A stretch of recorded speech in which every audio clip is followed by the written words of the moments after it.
Cabildeo con Amalia Pando. Te damos la bienvenida. Andrés, muy buenos días acá. Entiendo que ya es noche en Japón. ¿Qué hora tiene usted? Muy buenas noches, entiendo, allí en el Japón, en el otro lado del planeta. Andrés, 10:30 bienvenido. de la noche. ¿Cómo estás? Muy buenas noches, Amalia. Un gusto saludarles, un gusto, Rosana.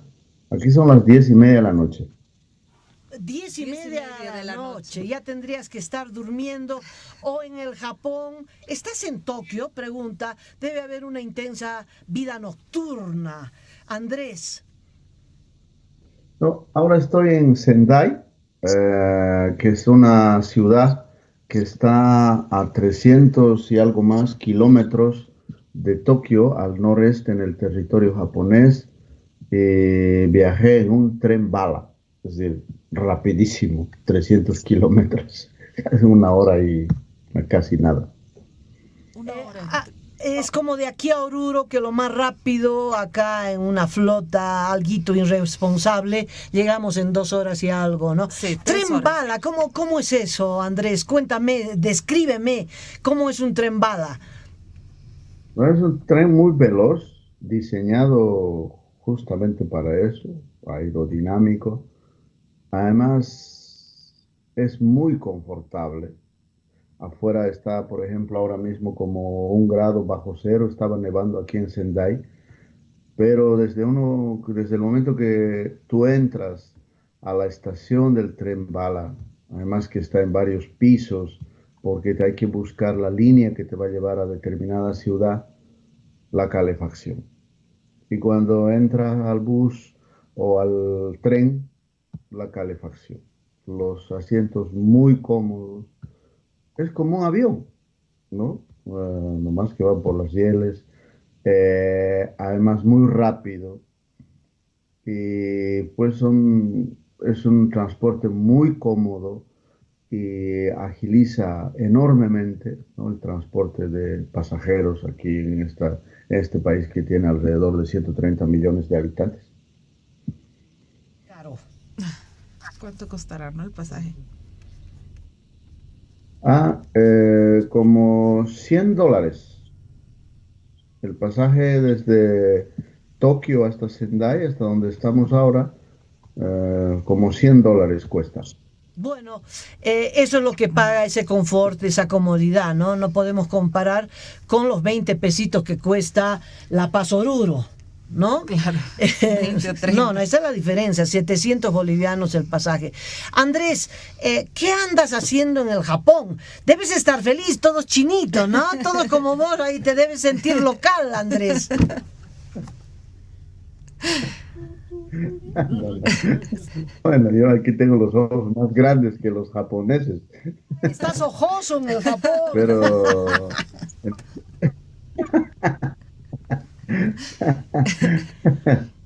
eh, es una invitación del gobierno japonés. La verdad no sé por qué me invitaron. Supongo que quería que conozca el país. Es muy sorprendente, Amalia, desde el momento que llegas al aeropuerto. No, me esperó una señorita que amablemente te tiene que hacer de guía. Y claro, uno llega al aeropuerto e intenta cuidar las maletas y me dice, no, no te preocupes, déjalo ahí. Nadie se llevará tus maletas. Aquí te garantizo el 100% que no se va a perder tus maletas. Y todo muy limpio, todo muy ordenado, todos hacen cola. Nadie está buscando otra alternativa al salir del aeropuerto, ni un solo bocinazo, el tráfico muy ordenado. Esas cosas ya al llegar te llaman la atención, ¿no? Y por supuesto, al menos hasta ahora, quizás probablemente más mañana, pasado, encuentre a un japonés o una japonesa de mal humor, pero la mayoría son enormemente amables. Hasta cuando uno pregunta en la calle algo, quiere saber dónde está tal dirección y no se hace ningún problema en acompañarte 1 cuadra, 2 cuadras para decirte es por allá.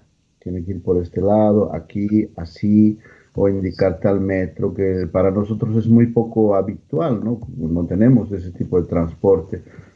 Entonces, de entrada, obviamente te llama la atención esas cosas, Amalia, y ves las ciudades bastante, la gente muy disciplinada. Y por supuesto que te vienen diciendo desde la entrada, usted no puede tirar la basura o mezclar la basura. En un lugar el papel, en otro lugar el plástico, en otro lugar tal cosa, ¿no? Y pues uno va asimilando y después se da cuenta, claro, que va así, así la basura, porque después va a un centro de incineración, al menos ahí en Tokio, y desaparece la basura. Y la ceniza que queda es para hormigón armado, para llenar algunos espacios o para ganar terreno al mar. Bueno, Andrés, ese es el primer mundo. Japón tuvo que... bueno, Japón fue realmente el milagro económico después de la Segunda Guerra Mundial. Todo fue un milagro porque finalmente Europa también quedó devastada. Japón había sido perdedor junto con Alemania, perdió la colonia china. ¿Cómo se levantaron? Además de japoneses, ¿qué tienen? Mira, esas son las preguntas que me andaba rondando y aquí conversando con gente, con periodistas, funcionarios de gobierno, con gente común y corriente. Hay una coincidencia, ¿no? Como que, digamos, tienen, han llegado a la conclusión después de la Segunda Guerra Mundial que solo tenían recursos humanos, no tenían recursos naturales. Por ejemplo, una de las personas me decía, es que a nosotros nadie nos ha colonizado. ¿Y sabe por qué? Me dice, ¿por qué? Porque no teníamos nada aquí, no teníamos recursos naturales, entonces no querían colonizarnos. Y llegamos a la conclusión de que tenemos solo recursos humanos, entonces los recursos humanos teníamos que, pues, capacitarlos mucho. Y después de la Segunda Guerra Mundial, como ya mencionaste, la derrota, les impusieron una condición, no tener ejército. Y como no tenía ejército en ese tiempo, todo lo que el presupuesto que poco a poco fueron recuperando, pues lo invertían en educación, en ciencia, en tecnología, ¿no? Y no invertían en armas. Este último tiempo ya tienen ejército porque ellos mismos dijeron, ahora hay que tener un ejército para defender los intereses que tenemos. Ese es un elemento muy importante, ¿no? De desarrollar conocimiento, porque aquí al menos, bueno, uno se da cuenta, Amalia, allá puede hacerlo hipotéticamente, pero aquí en la realidad se materializa. Es que la gran diferencia no es que estos países son ricos porque tienen recursos naturales, y la riqueza no está en los recursos naturales, sino está en el conocimiento, en la ciencia, en la investigación. Visitamos, por ejemplo, un centro de investigación donde hay 9.000 investigadores, científicos, inventores que están buscando soluciones a diferentes problemas, hasta desde los problemas, desde las cosas más chicas, de la soledad, por ejemplo. Para las personas solas hay un robot que inventaron para que les hagan compañía, ¿no? Y es un robot que uno ve y dice, pero claro, inspira cierta ternura y a uno le saluda, es como si estuviera acompañado. Piensa en esos detalles, ¿no? Que después obviamente van vendiendo al mundo. Entonces, eso es clave. Y lo otro, que ya te decía, bueno, no han pensado viviendo al pasado. Sí, hay sectores de la población japonesa que todavía conservan un cierto resentimiento a Estados Unidos por la bomba atómica y todo eso, pero han trabajado pensando, mirando hacia el futuro, no guardar el resentimiento de, bueno, ahora tenemos o el antiimperialismo contra los gringos y no, y el odio acumulado. Dos japoneses me decían, no, hay un resentimiento todavía a Estados Unidos, pero el plan que propuso Estados Unidos nosotros lo hemos aprovechado muy bien. Estábamos endeudados hasta el cuello y obviamente hemos pagado esa deuda con la tecnología que hemos desarrollado. Y ahora sí podemos ya ser parte del G7. Y lo son, obviamente lo son, ¿no? Japón es un fenómeno interesante, como son los dragones del Asia, en fin. De todas las cosas, Andrés, ¿qué es lo que más te ha impresionado? Algunas cosas, Amalia, por ejemplo, ya te señalaba el tema del respeto a la otra persona. Vale decir, no van a invadir carril ellos porque tienen respeto a la otra persona. No le van a tratar mal a una persona en la calle porque tiene respeto al visitante. Eso es impresionante, ¿no? Es impresionante, no importa si eres de Birmania, de Myanmar, o de Rusia, o de Bolivia, de cualquier lado, hay una conducta, creo en eso, de gran parte de los japoneses. Ese es un elemento. Lo otro es la perspectiva que tienen, ¿no?, de invertir mucho en el conocimiento, en la educación. Por ejemplo, yo preguntaba detalles con algunos funcionarios de gobierno y me señalaban, nosotros, decía, por ejemplo, nominamos a los jueces, a los supremos, del siguiente modo. Todos pueden estudiar derecho. Uno tiene, ¿no?, derecho, valga la redundancia, para entrar a la universidad y estudiar derecho. Pero no todos pueden ser abogados. Los abogados tienen que ser los mejores, los que van a vencer un examen muy exigente del Estado, que impone el Estado, y los mejores y además los que tienen espíritu de conciliación, no de negocio, sino de conciliación, de buscar soluciones a los problemas que tiene la sociedad japonesa. Y además de eso, de esos abogados, solamente unos cuantos pueden ser, de los mejores se supone, fiscales o jueces. Y la Suprema son nominados, los jueces de la Suprema, por el gobierno japonés, pero son vitalicios. Y si ya se hizo la primera selección de los estudiantes de Derecho, de los egresados de Derecho, los mejores abogados, y de los mejores abogados quedan jueces, fiscales, de ese grupo queda el porcentaje mínimo que va a ser supremo y vitalicio.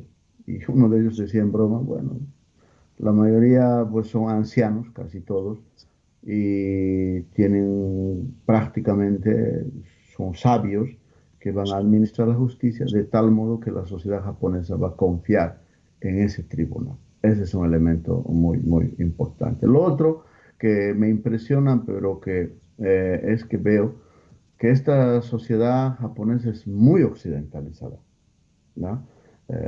Hay bolsones de la sociedad japonesa que admira mucho a Estados Unidos, imita algunas cosas de Estados Unidos, y eso, por supuesto, ¿no? Alguna gente no gusta. Pero bueno, esa es la hegemonía cultural, digamos, del Occidente y en este caso de Estados Unidos, ante cuyo gobierno se nota alguna preocupación aquí en el ámbito al menos gubernamental, debido a que está ahora en la presidencia un presidente como Donald Trump. ¿Cómo lucharán? Perdón, Amalia. Andrés, ¿cómo lucharán contra la corrupción en Japón? ¿O es que no hay hechos de corrupción que se registran en Japón con esta justicia que es tan transparente como nos relatas? Bueno, ¿no? La sociedad japonesa también tiene sus problemas, ¿no? Tiene sus problemas, pero esa pregunta hice a alguna gente aquí, particularmente a funcionarios de gobierno, y si la sociedad japonesa percibe o no este tipo de problemas. Por ejemplo, decía, bueno, en casa se educa mucho, ¿no? Al niño, el respeto a la otra persona, y robarle a la sociedad es faltarle el respeto a la otra persona. Y la ética es fundamental en el desarrollo del niño, que después va obviamente a los institutos educativos. Además de eso, ¿no? Hay algo que yo creo que se convierte como en un sentimiento de sanción, ¿no? Y ese sentimiento de sanción es la vergüenza. ¿Ya? Y decía, bueno, Japón tiene un alto índice de suicidios, por ejemplo. Y uno de ellos decía, es que es vergonzoso tener a un miembro de la familia que sea corrupto. Y a veces, y casi eso suele pasar, dicen, y cuando hay un funcionario que es descubierto en corrupción y su foto sale en algún medio de comunicación, en la televisión, suelen suicidarse porque no soportan, ¿no? La vergüenza ante la sociedad, ante su sociedad, de haber fallado. Eh, Además de esto, obviamente está el hecho de que hay mecanismos de control, ¿no? Leyes que lo cumple el gobernante en primer lugar y por supuesto los ciudadanos.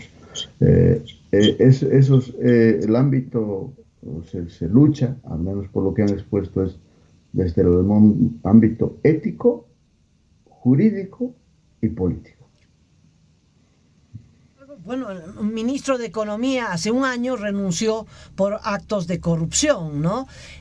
No hay pena de muerte para los corruptos como en China, pero inclusive un primer ministro, hubo un escándalo, escenas en el Parlamento, los parlamentarios saltando sobre sus curules, también hay de todo, ¿no? Claro, sí, Amalia, por eso es una sociedad que tiene virtudes, que también tiene sus problemas, ¿no? Problemas, por ejemplo, que aparentemente para nosotros no hay mucha, puede ser no muy trascendente, pero está el hecho de que hay soledad, ¿no? En algunos grupos sociales, individuos, a tal punto que a la sociedad japonesa, por ejemplo, les preocupa que haya un alto porcentaje de mujeres, no sé si les preocupará, pero les llama la atención, alto porcentaje de mujeres y de hombres, ¿no? Que son castos o vírgenes. Y eso es de la individualidad, la soledad y esas cosas. También hay maltrato laboral, ¿no? Es un tema permanente en el sentido de que hay una sociedad muy exigente en el trabajo, muchas horas de trabajo, porque se paga por hora y la hora está entre 7 8 dólares según la región.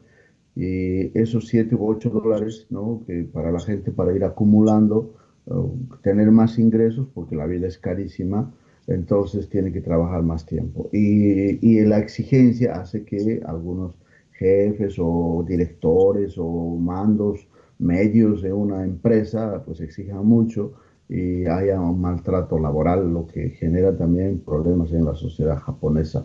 Ah, ah, hay una lucha política también apasionada, Amalia, ¿no? De los partidos políticos, tanto en las prefecturas, que en realidad son con provincias, y por supuesto en el gobierno central.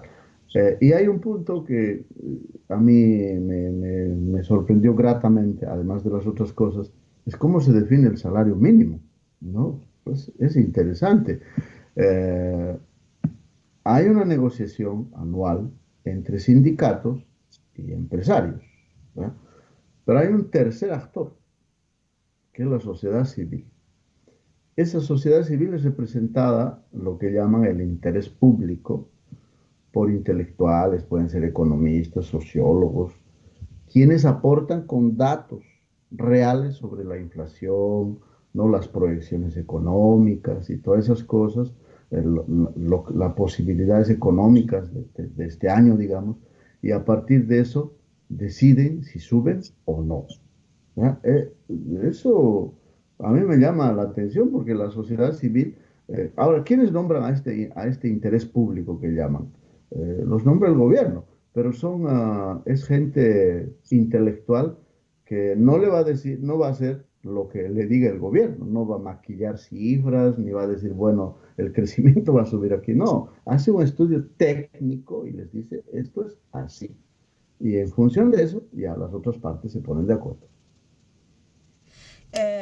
Andrés, sí, estoy viendo, revisando el internet, pues sí, cayeron primeros ministros por corrupción, inclusive un canciller, ¿verdad? Un escándalo por un soborno, en fin. Habas se cuecen en todo lado. El tema que parece que allí todavía tienen sangre en la cara, en otros países como el nuestro no pasa nada, ¿no? Andrés, lo de las plantas nucleares. Japón tiene dos críticas a nivel internacional. Primero, sigue apoyando las plantas nucleares a pesar de la tragedia de Fukushima.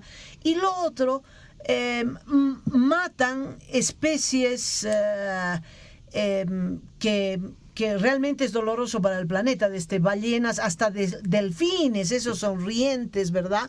Mamíferos que no le hacen daño a nadie y que ellos ni siquiera los comen, ¿no? Pero los matan. ¿Has indagado algo sobre esto o todavía faltan muchos días de tu visita? Mira, el tema de la energía, Amalia, yo creo que es un punto medular para Japón. Porque del 100% de la energía de Japón depende del carbón, ¿no?, que genera la termoeléctrica, un 41%, del petróleo, del gas. Sumando todo, hay casi un 81-82%, incluso más, que dependen de petróleo, gas, carbón. Carbón lo importan desde Indonesia, desde Australia. Entonces, es un país dependiente en tema de materias primas para generar energía. Después del desastre de Fukushima han parado el tema de energía nuclear. No hay una sola planta nuclear, al menos esa es la información que me dieron. Sí, los otros datos, ¿no? A ellos yo creo que intuyo, ¿no?, aunque obviamente no lo dicen, que el tema de la energía es vital porque dependen de manera muy alta de materias primas de otros países. Eso no lo han podido resolver. Intentan entrar a energía, por ejemplo, eólica y todas esas cosas, pero no, como te digo, gas, carbón y petróleo les da energía. Ahora en el otro, los deportes extremos, y tienen esta sociedad, esas cosas, Amalia, y algunas otras cosas también, además de eso, ¿no? Ya te decía, por ejemplo, algunos dos ciudadanos japoneses señalaban, hay un problema nosotros con los Estados Unidos. A veces tenemos complejo de inferioridad, decía, ¿no? Que nosotros también en determinado momento sentimos eso por la proximidad del imperio, quizás. Y ese tipo de problemas, por supuesto que aquí, pues lo encaran desde el ámbito de la cultura japonesa, intentan avanzar. Pero yo creo que es más que todo son las secuelas que todavía en cierto modo vienen después de la Segunda Guerra Mundial. Además, los japoneses han tomado de la globalización cosas muy buenas. Por ejemplo, son muy buenos bailarines de salsa. Hay orquestas de salsa integradas exclusivamente por japoneses que son un éxito total. Y son grandes bailarines de tango, tanto así que disputan en la competencia anual en Buenos Aires. Siempre hay alguna pareja japonesa que está disputando el trofeo mundial de tango. De tal modo que espero que no se sienta solito, que pueda... Toma sushi, mucho sushi, no le queda otra, pero puede darse una escapadita para una noche de salsa o de tango por allí. Le mando un abrazo grande. Bueno, muchas gracias, Amalia, un saludo, gracias, Rosano, un saludo a tu audiencia. Cabildeo con Amalia Pando.